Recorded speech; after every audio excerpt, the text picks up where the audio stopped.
안녕하세요. 여배우의 책방의 달세뇨입니다. 오늘 달세뇨가 읽어드릴 책은 러시아의 소설가 도스토예프스키의 정직한 도둑입니다. 정직한 도둑은 작가가 1848년에 발표한 단편 소설로 비극적인 주정뱅이 예멜리안 일리치의 이야기를 담고 있습니다. 그럼 달세뇨가 읽어드리는 정직한 도둑 시작하겠습니다.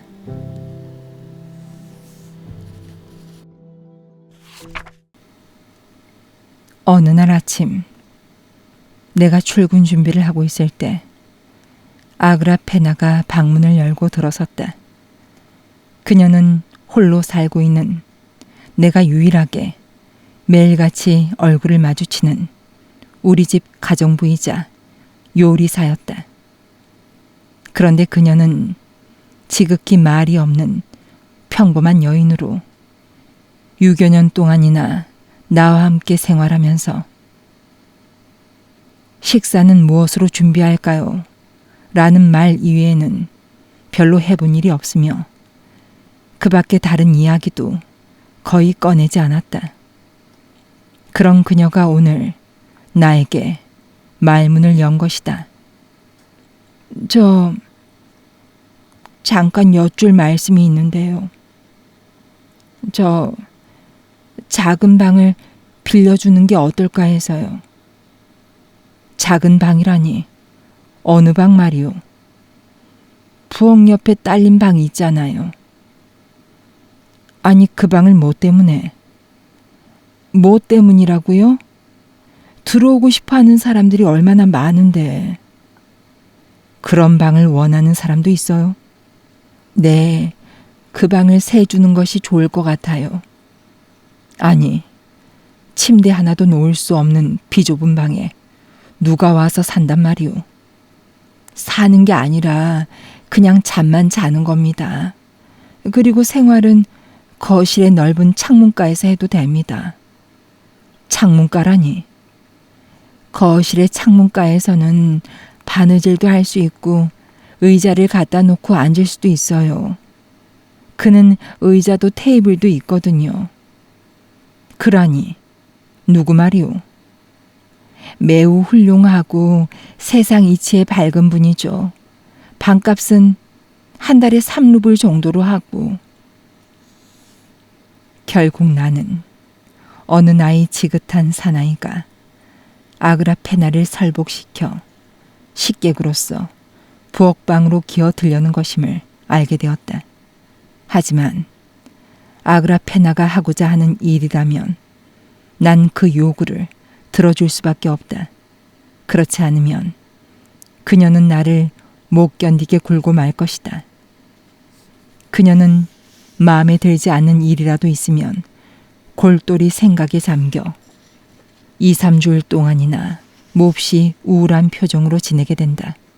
그러면 음식이 형편 없어지는 것은 물론이고 세탁, 청소도 제대로 이루어지지 않아 불쾌한 일이 벌어지고 만다. 이 말 없는 여인은 어떤 일에서든 그녀 자신이 결정을 내릴 만한 능력은 모자라지만 어떤 일이 그녀의 머릿속에 계획되었을 때 그 일이 이루어지지 않으면 잠시 동안이나마 자신을 정신적으로 죽게 만드는 것이라고 생각하고 있다. 그렇기 때문에 평화로운 생활을 하려면 난 그녀의 요구를 들어주어야만 한다. 적어도 주민등록증이나 그 사람의 신분을 증명할 만한 증명서는 가지고 있겠지. 그럼요. 아주 훌륭한 분이십니다. 아그라페나는 칭찬을 아끼지 않았다. 그런 그가 못마땅하지 않았을 뿐만 아니라 속으로 은근히 기쁘기까지 했다. 그때까지 나는 세상을 등진 사람처럼 외롭게 생활해 왔었고 외출하는 일이나 아는 사람도 별로 없었던 것이다. 10년 동안이나 그러한 생활을 해왔기 때문에 고독에는 익숙해져 있었지만 앞으로 남은 인생도 그렇게 살아야만 한다면 그야말로 끔찍한 일이 아닐 수 없었다. 그러한 생활에 새로운 사람이 끼어든다는 것은 어찌 보면 신의 은총이라고 할 수 있는 것이다. 아그라페나는 거짓말을 할 줄 몰랐다. 우리 집의 새로운 하숙이는 세상 일에 밝은 사람으로 군인 출신이었다. 아스타피 이바노비치라는 그 사나이는 퇴역 군인들 중에서도 매우 훌륭한 편으로 우린 서로 말동무가 되어 의좋게 살아갔다. 언젠가 그는 나에게 이러한 이야기를 들려주었는데 그 이야기의 발단이 된 것은 다음과 같은 사건 때문이었다. 어느 날 나는 아스타피와 아그라페나가 볼 일이 있어서 외출을 했기 때문에 홀로 집에 있었다. 그런데 갑자기 인기척을 느낀 나는 거실로 나가봤다. 그곳에는 가을이 되어 날씨가 제법 쌀쌀한 편인데도 얇은 코트만 걸치고 있는 키 작은 사나이가 서 있었다. 무슨 일입니까? 관리인 알렉산드로프에게 볼 일이 있어서 찾아왔습니다. 여기에 그런 분은 없습니다. 그런데 문지긴 왜 여기라고 일러줬을까? 그는 조심스럽게 뒷걸음질 치며 이렇게 중얼거렸다. 당장 나가시오. 그 다음날 식사를 마치고 나서 내가 주문했던 코트를 입어보며 아스타피와 함께 손을 보고 있는데 누군가가 현관으로 들어서는 소리가 들렸다. 고개를 삐죽이 내밀었더니 어제 그 사나이가 옷걸이에 걸려있던 나의 털 외투를 옆구리에 끼고 쏜살같이 도망치는 것이 아닌가. 너무 놀란 나머지 아그라페나와 나는 넋이 나가서 한동안 멍하니 서 있었고 아스타피가 날치기를 뒤쫓아갔지만 10분쯤 지나서 빈손으로 돌아왔다. 놓쳤군요. 하지만 당신의 외투는 잃지 않아서 다행이오. 하지만 아스타피는 꽤나 충격이 컸던 듯 얼굴이 창백해져 있었다. 어떻게 이런 일이 일어날 수 있는지 도무지 알 수 없다는 듯한 표정으로 일손을 놓은 채 멍하니 앉아 있었던 것이다. 아니 어떻게 바로 코앞에서 눈 뜨고 옷을 도둑 맞을 수 있단 말인가. 그는 관리인에게 쫓아가 건물 관리에 소홀했던 점을 책망하고 문단속을 하지 않은 아그라페나를 꾸짖었다. 그리고 나서 다시 일감을 잡았는데 일을 하면서도 내내 그 일에 대해 중얼거리고 있었다. 우리 둘 다 바보가 되어버린 셈이로군요. 그날 저녁 그는 나에게 차를 권하면서 또다시 그 이야기를 끄집어냈다. 그래요. 우린 둘 다 바보였습니다. 비록 내 옷을 잃어버린 것은 아니지만 너무 괘씸하고 우라가 치밀어 못 견디겠습니다. 이 세상에 도둑놈보다 더 나쁜 놈은 없을 겁니다.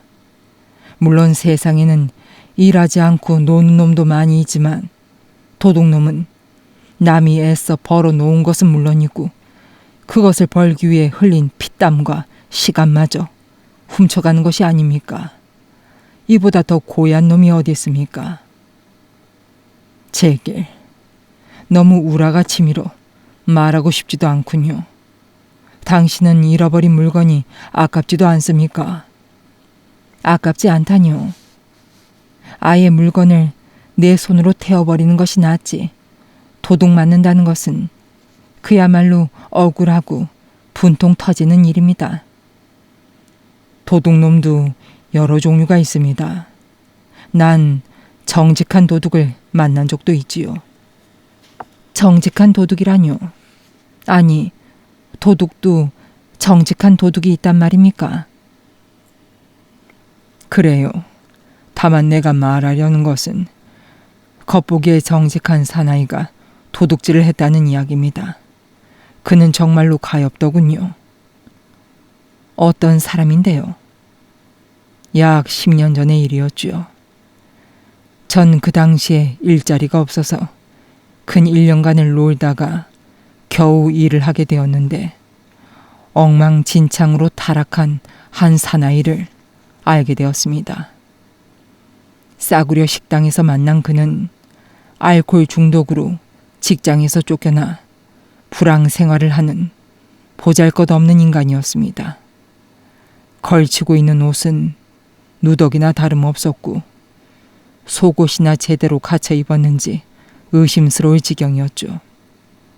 어쩌다 돈이 생기면 모조리 마셔버리는데 탕진했거든요. 하지만 그는 매우 얌전하고 상냥한 성격으로 사람에게 추근덕거리는 타입은 아니었습니다. 우리는 단 한 번의 만남으로 술친구로서 흉금을 터놓고 말을 하는 사이가 되어버렸죠. 그런데 참 이상하죠. 그는 내가 가는 곳마다 강아지처럼 졸졸 따라다녔습니다. 한마디로 쓸개 빠진 녀석이라고 할 수 있죠. 어떻게 한 번 만난 사람을 그처럼 따라다닐 수 있는 것인지. 처음엔 하루 저녁쯤이야 상관없겠지 하는 심정으로 채워주었습니다. 주민등록증도 갖고 있었고 그리 나빠 보이지 않았기 때문이죠. 그렇게 사흘간을 재워주고 나서 속으로 쓸데없는 짐이 하나 생겼다고 생각했습니다. 예멜리안 127라는 그 사나이를 어떻게 해야 할지 난 생각에 생각을 거듭했습니다. 나도 먹고 살기 힘든 판에 식객이 하나 더 늘어난다는 것은 매우 곤란한 일이었기 때문이죠. 하지만 그를 쫓아낸다는 것이 썩 내키지 않았을 뿐더러 인정상 도리가 아닌 것 같았습니다. 그는 아무런 희망도 없이 한자리에 꼼짝 않고 앉아서 아무 말 없이 한 곳만 바라볼 뿐이었습니다. 난 이렇게 말할 생각도 했죠. 이봐 예멜리안, 아무래도 당신과 함께 지낸다는 것은 나에게 무리인 것 같아. 달리 가볼 곳을 찾아보도록 해요. 난 내 입을 챙기는 것도 힘든 사람이야. 그리고 그런 말을 하면 어떤 일이 벌어질까 하고 상상해 봤죠. 아마도 그는 꼼짝 않고 앉아서 오랫동안 날 바라보다가 보따리를 들고 어기적거리며 나가려고 일어섰을 것입니다. 지금도 눈에 선하지만 그는 거의 누더기나 다름없는 바둑판 무늬에 빨간색 보따리를 들고 다녔거든요. 그렇게 나가는 광경을 상상하고 나니 한 인간을 공경에 빠뜨리는 것 같아서 마음이 아프더군요. 그래서 마음을 바꾸게 되었죠. 어차피 나는 곧 이사하기로 되어 있었으니까 집을 옮기면 찾아오지 않을 것이라 생각했던 것이죠. 그 당시 나는 알렉산드로 필리모노비치라는 사람의 저택에서 집사 일을 보고 있었는데 그가 세상을 떠나는 바람에 그 집을 떠나야만 했습니다. 그리하여 나는 서둘러 짐을 꾸리고 돈 몇 푼을 손에 쥐고는 어느 노파의 집으로 이사를 했습니다. 나는 속으로 잘 가게 예멜리안, 이젠 나를 찾지 못할 걸세 라고 생각하며 짐을 옮겼습니다. 그런데 그날 친구 집에 놀러 갔다가 집으로 돌아오니 그 노파의 집에 예멜리안이 있는 것이 아니겠습니까?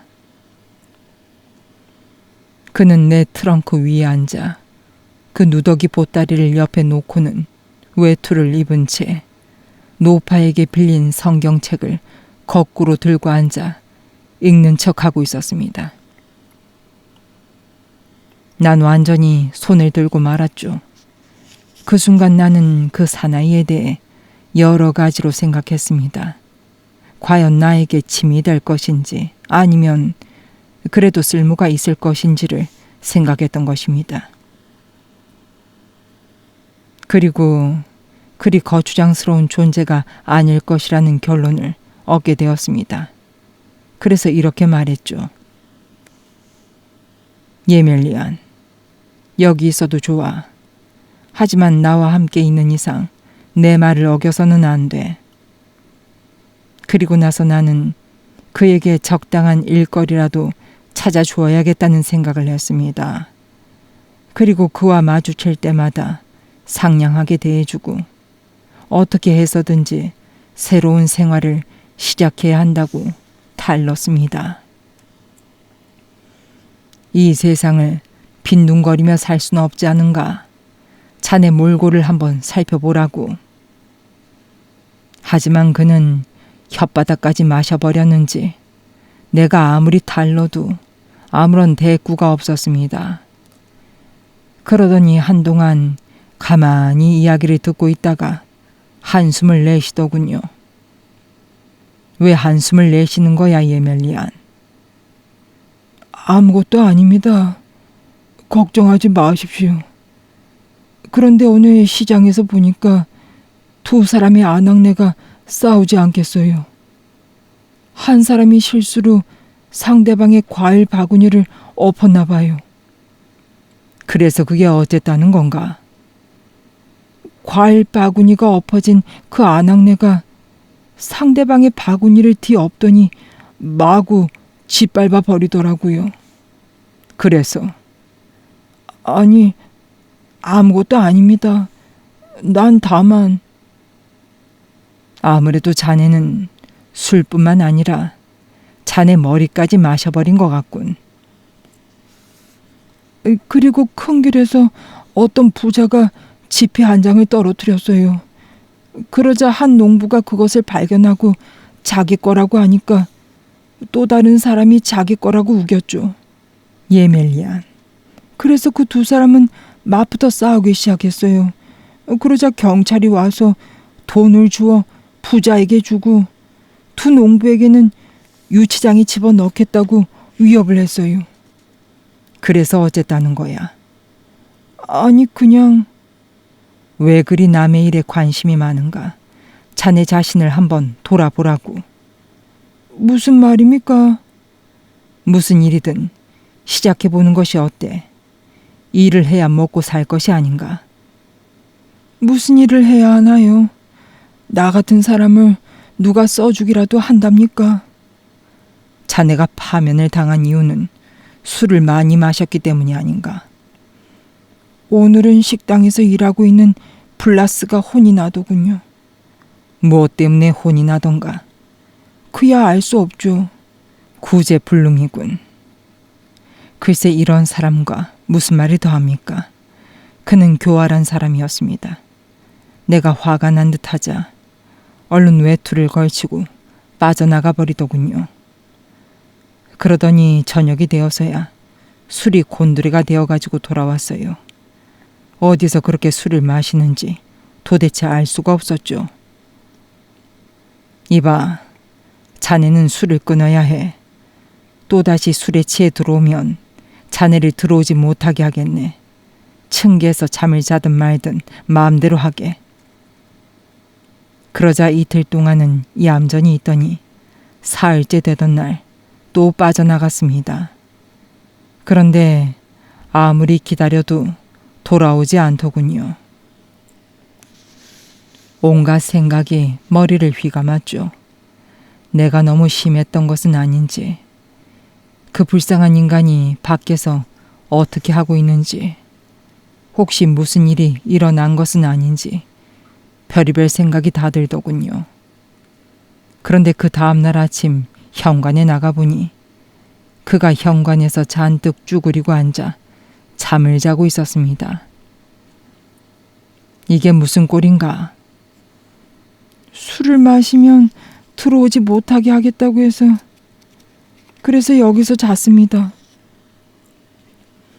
이런 곳에서 자다가 무슨 병고라도 생기면 어쩌려고 그러나. 병고라니 무슨 말씀입니까?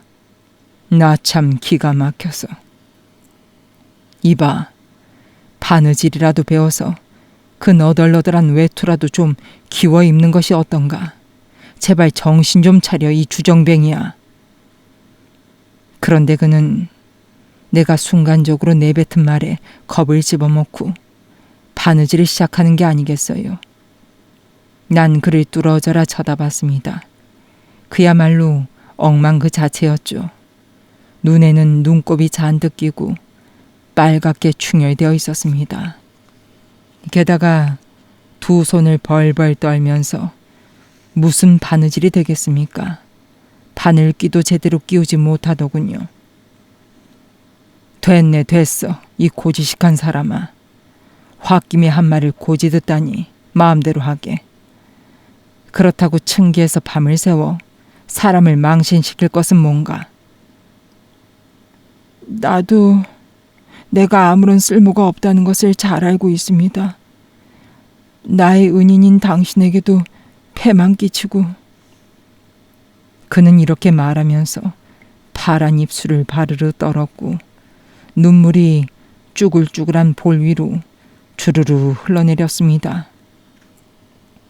그러다가 눈물 방울이 턱수염에 매달려 대롱거리자 갑자기 울음보를 터뜨려 흑흑거리며 우는 것이었습니다.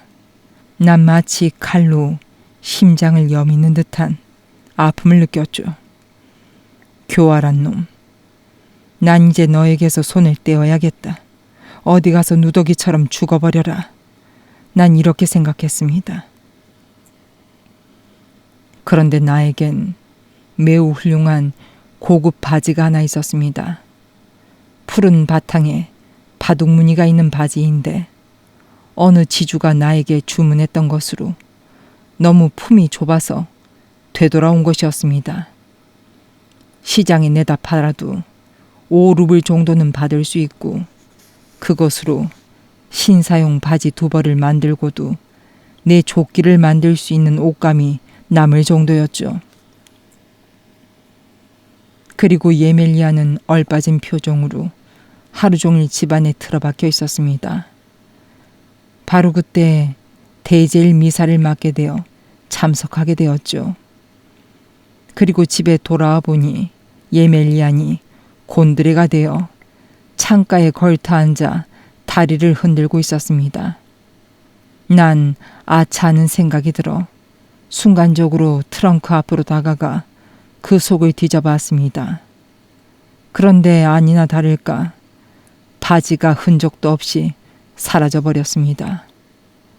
온 방안을 다 뒤져본 다음 난 노파에게 찾아가 한바탕 난리를 쳤습니다. 무슨 소리야, 젊은 양반. 내가 남자 바지를 멋에 쓴단 말이오. 며칠 전엔 당신 친구 때문에 내 스커트도 없어졌단 말이오. 어쨌든 난 모르겠어요. 여기 누가 있었소? 혹시 찾아온 사람은 없었소? 내가 하루 종일 집에 있었지만 찾아온 사람은 아무도 없었어요. 다만 예멜리안이 잠깐 나갔다 돌아왔어요. 그 사람에게 한번 물어보시오. 예멜리안, 자네가 내 새 바지를 가져갔나? 아니요, 난 가져가지 않았어요. 하지만 몇 번이나 온 방안에 다 뒤졌지만 그 바지는 끝내 발견되지 않았습니다. 예멜리아는 여전히 창가에 걸터 앉아 다리를 흔들고 있었죠. 난 트렁크 앞에 쪼그리고 앉아 곁눈질로 힐끔힐끔 그를 바라보며 도대체 어디로 갔을까를 골똘히 생각하고 있었습니다. 그러자 예멜리안이 날 바라보더니 이렇게 말했습니다. 나를 의심하는 모양인데 난 바지 같은 건 알지도 못해요. 그런데 어디로 갔을까? 난 본 일도 없습니다. 그럼 바지가 혼자서 달아났단 말인가?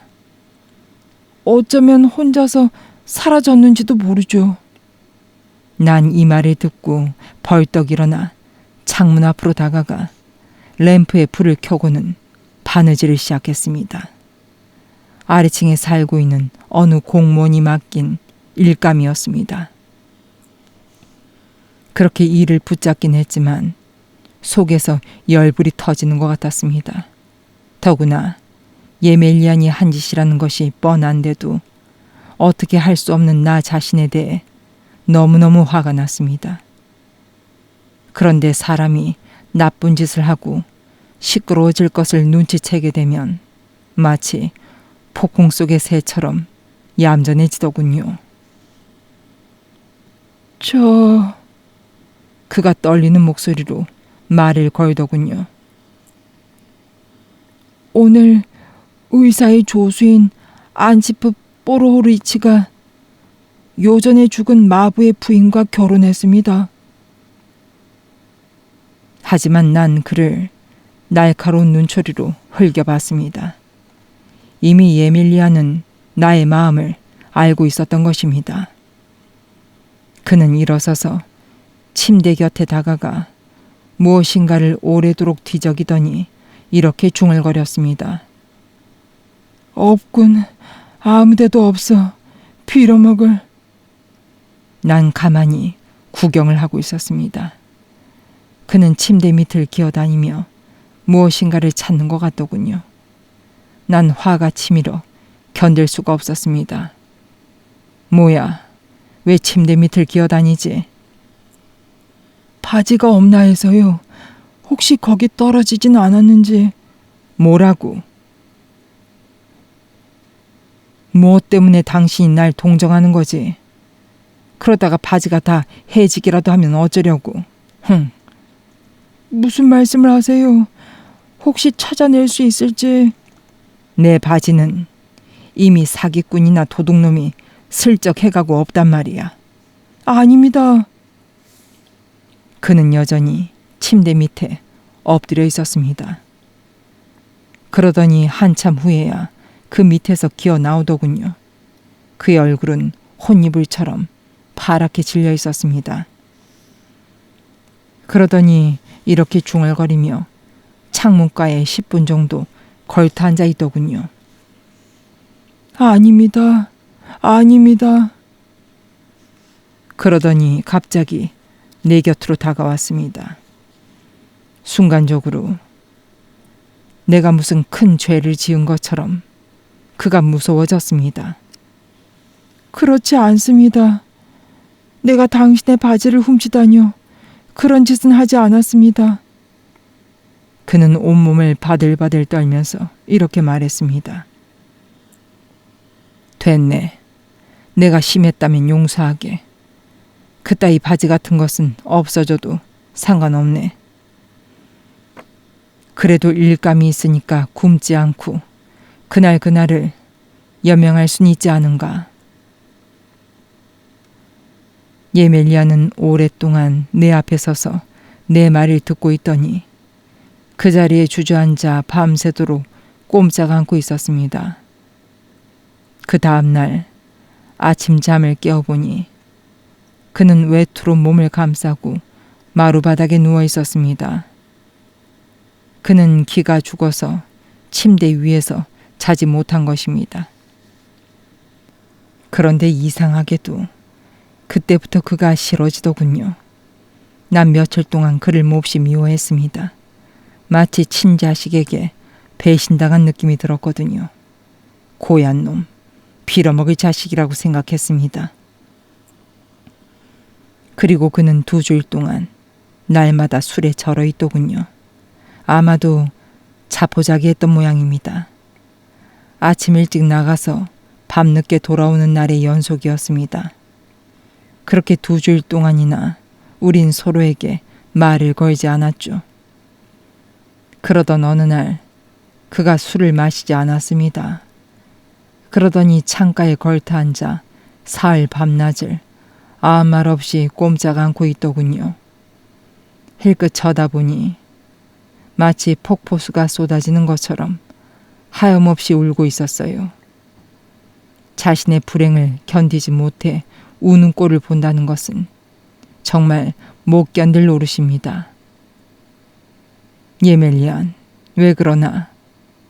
마침내 내가 입을 열었습니다. 그러자 그는 깜짝 놀라며 온몸을 부들부들 떨더군요. 내가 아주 오랜만에 말을 걸었기 때문입니다. 아무것도 아닙니다. 이제 그만 생각하게. 바지 같은 것은 없어져도 상관없어. 뭐 때문에 그렇게 상심하고 있나. 난 은근히 그가 불쌍하다는 생각이 들었습니다. 아닙니다. 그런 것이 아닙니다. 이젠 무슨 일이든 하고 싶어서 그럽니다.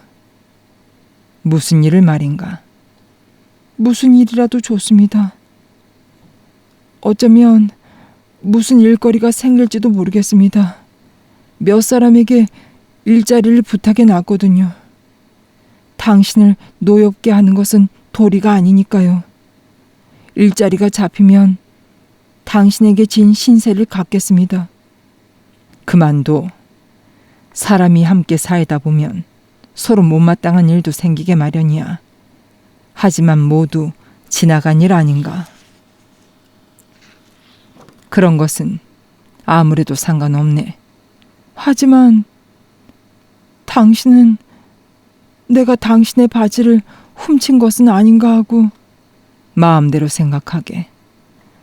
자넨 정말 할 수가 없군. 이제 더 이상 식객 노릇을 할 수는 없습니다. 용서해 주십시오. 누가 자네를 쫓아내던가? 그렇진 않습니다만 너무 오랫동안 당신의 집에서 얻어먹고 있는 것은 예의에 어긋나는 것이라 나가야 할 것 같습니다. 그럼 어디로 갈 셈인가? 무엇을 하겠다는 거지? 무슨 일이 벌어지기 전에 나가야겠습니다. 붙잡지 마십시오. 당신도 이제 정가 같지 않으니까요. 정가 같지 않다니 무엇이 어떻다는 거지? 정말 어린애 같군. 혼자 있으면 신세를 망치게 되네. 아닙니다. 이제 당신은 외출할 때 트렁크를 잠그시죠? 난 그것을 보고 울었습니다. 차라리 날 놓아주십시오. 그리고 함께 있을 때 잘못한 게 있다면 용서해 주십시오. 그리고 그는 나가버렸습니다. 난 하루 종일 그를 기다렸죠. 저녁 때가 되면 돌아올 것이라고 생각했는데 끝내 오지 않더군요. 그 이튿날도 그리고 4일째도 오지 않았습니다. 난 너무 걱정이 돼서 먹지도 마시지도 못하고 잠도 이룰 수 없었죠. 그가 날 무기력하게 만들어버렸습니다. 나흘째 되던 날 나는 술집이란 술집은 모조리 뒤지고 돌아다녔습니다. 하지만 그 어느 곳에서도 그를 발견할 수가 없었습니다. 그는 감쪽같이 사라져버린 것입니다. 혹시 죽어버린 것은 아닌지, 어느 집 담장 밑에 쓰러져서 썩은 통나무처럼 구르고 있는 것은 아닌지 별의별 상상이 다 들더군요. 결국은 허탈한 마음으로 집에 돌아와 자책감에 몸부림쳐야만 했죠. 그런데 닷새째 되던 날 새벽녘에 문이 빠끔히 열리더니 예멜리안이 들어오더군요. 얼굴은 푸르죽죽하고 머리카락은 온통 진흙투성이가 되었으며 몸은 나무 조각처럼 메마른 모양새가 아마도 길거리에서 아무렇게나 노숙을 했던 것 같습니다. 그는 외투를 벗고 트렁크에 걸터 앉아 말없이 날 바라봤습니다. 난 한편으론 반갑기도 했지만 마음은 더욱더 울적했습니다. 만약 내가 그의 입장이었다면 길에서 개처럼 죽어버릴지언정 다신 돌아오지 않았을 겁니다. 그런데 예멜리아는 돌아왔던 것입니다. 돌아와서 참 반갑네. 자네가 좀 더 늦게 돌아왔다면 오늘도 하루 종일 자네를 찾아 술집을 누비고 다녔을 것이네. 밥은 먹었나? 먹었습니다. 정말 먹었나? 수프가 좀 남아있는데 쇠고기가 들어간 것일세. 여기 빵도 좀 있네. 어서 먹게나. 난 그에게 먹을 것을 내주었습니다. 그러자 그는 그야말로 개걸스럽게 그것을 먹어치우더군요. 배가 고파서 저에게 온 것입니다. 정말 한심한 인간이었죠. 난 뛰어나가서 술이라도 한 잔 사다 주고 싶은 심정이 들었습니다. 이제 그만하세. 자네에게 더 이상 화를 내지 않겠네. 난 술을 받아왔습니다. 자, 다시 만난 것을 축하하며 한 잔 들게. 그는 재빨리 손을 내밀어 컵을 잡았지만 곧 손을 멈추고 한동안 가만히 있더니 컵을 들어 입으로 가져가려다 말고 소매에 술을 쏟아 부었습니다. 그리고 다시 테이블 위에 잔을 내려놨습니다. 왜 그러나? 아무것도 아닙니다. 안 마실 텐가? 네, 술을 끊을 생각입니다. 아주 끊을 결심을 한 것인가? 아니면 오늘만 마시지 않겠다는 것인가? 그는 말없이 손으로 턱을 고이고 있었습니다. 왜 그러나? 혹시 어디 아픈 것은 아닌가? 아니요. 마음이 울적해서 그럽니다. 난 그를 부축하여 침대에 누웠습니다. 병이 났는지 온몸이 불덩이인데다가 부들부들 떨더군요. 하루 종일 그의 곁에 앉아 간호를 했지만 병은 더욱더 악화되었습니다. 죽을 끓여줘도 먹지 못하고 노파를 재촉해 차도 끓여줬지만 그의 병은 좀처럼 낫지 않았습니다. 결국 사흘째 되던 날 아침 의사를 불렀습니다. 야단 났군요. 일부러 날 부르러 올 필요도 없었는데 말입니다. 마음이라도 가라앉게 가루약이라도 드리죠. 하지만 난 의사의 말을 가볍게 받아들였기 때문에 가루약을 먹이지 않았는데 닷새째 되던 날 내 앞에서 숨을 거두고 말았습니다. 난 창문에 걸터 앉아 바느질감을 만지고 노파는 난로에 불을 떼고 있었죠. 아무도 입을 열지 않았습니다. 난 마치 내 자식이 죽어가는 것처럼 마음이 아팠죠.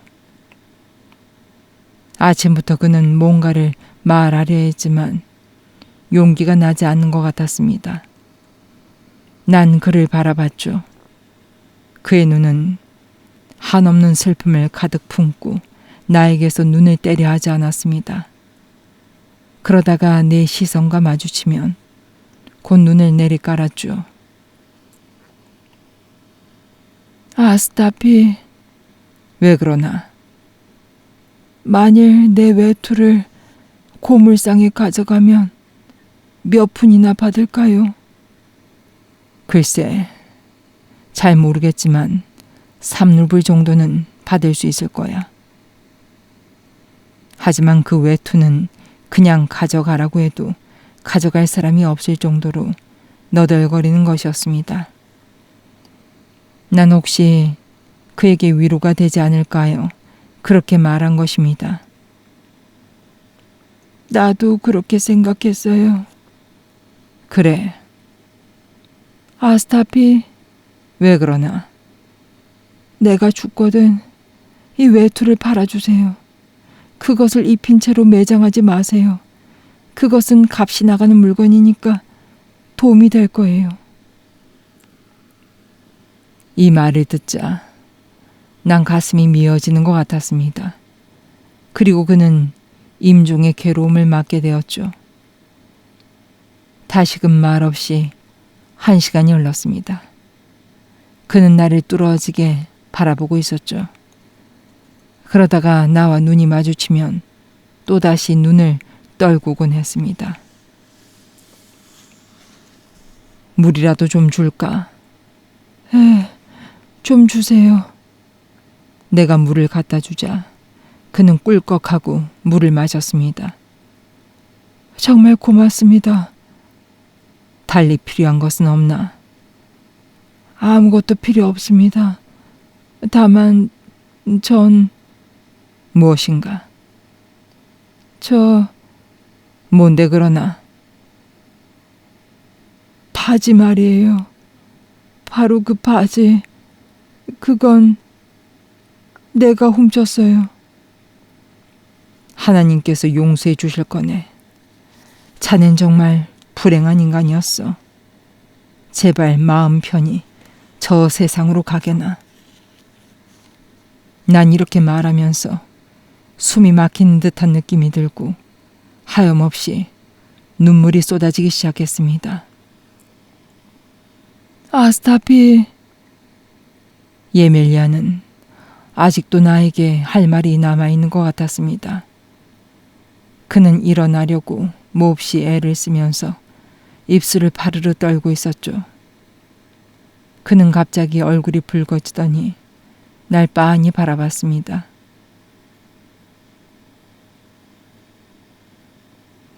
그 순간 갑자기 얼굴이 창백해지고 몸이 축 늘어지더니 몸을 뒤로 젖히고 숨을 길게 내쉰 다음 영혼을 하늘로 돌려보냈습니다.